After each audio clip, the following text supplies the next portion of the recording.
ฮู้ก่อนไผ่มือนี้ขอแนะนำ Redmi Note 7 มือถือสุดคุ้ม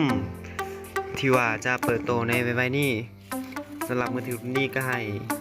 สเปคมานี่ค่อนข้างสูงหลายสำหรับราคาเทียบเท่ากับราคาแล้วแม่นสเปคเพิ่นสิให้มานี่แม่นสุดคุ้มหลายซึ่งเปิดตัวในประเทศจีนอย่างเป็นทางการแล้วเนาะสำหรับ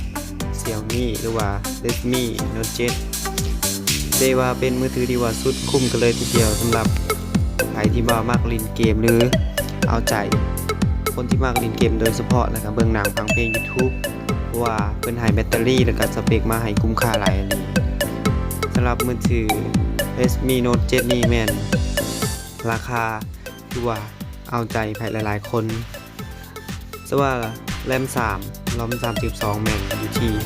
99หยวนเท่านั้นหรือประมาณ 4,700 บาทเท่านั้นเนาะราคาเป็นตามนี้เลยและอย่าลืมกดติดตาม